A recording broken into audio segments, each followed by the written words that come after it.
You talking to me? You talking to me?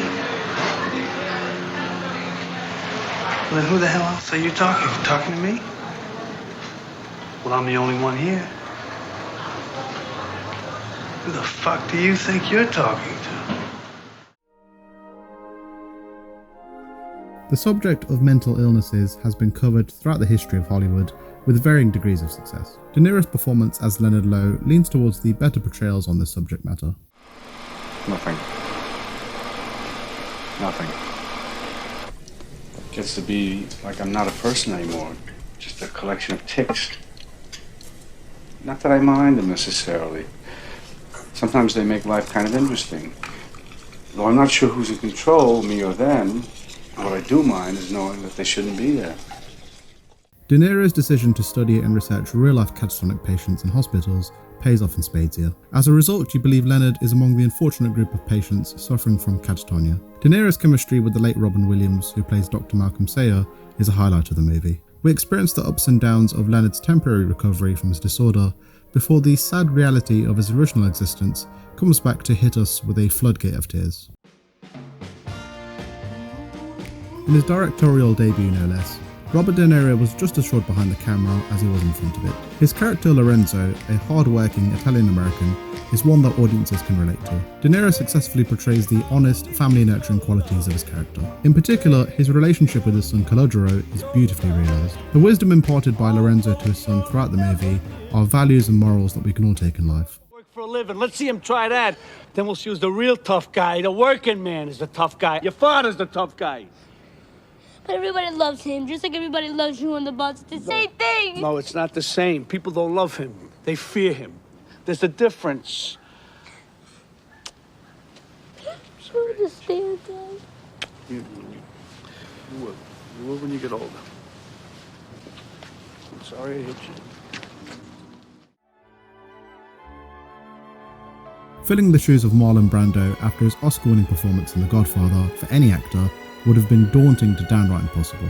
However, as the story of Vito Corleone and part 2 of the saga takes place as a prequel, De Niro was by default given creative freedom to craft his take of the character, while still honouring Brando's iconic performance. De Niro's method style of acting, even this early in his career, is there for all to see, as he inhabits the various facial expressions and body movements of Brando. At the same time, De Niro is also able to convey how Vito is in a very different place in his life, as a young man trying to forge his path in the mafia underworld.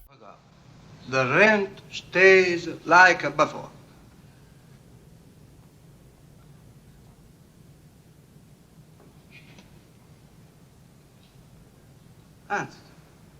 Anzi, ce levo.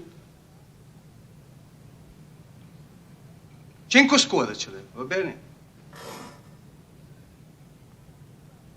10 ce ne levo, Don Vito. 10. Grazie. De Niro won his second Oscar, this time in his portrayal of real-life boxer Jake LaMotta. The movie lives up to its title as De Niro portrays the worst qualities a human being can manifest within themselves. Hate, ego and rage are all characteristics that De Niro captures in his performance. De Niro shows us that whilst Jake in his prime was a great boxer, he was unable to lead a happy life outside of the ring. Despite being an unlikable character for the bulk of the movie, De Niro somehow manages to captivate us right the way through to the movie's conclusion. That's all, you hear?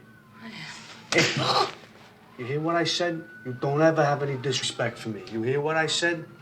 You hear what I said? Yeah. All right, go in there. Come here. Why don't you stop that, huh? Stop it! Shut up! Shut up! I'll fucking take care of you later. Shut up!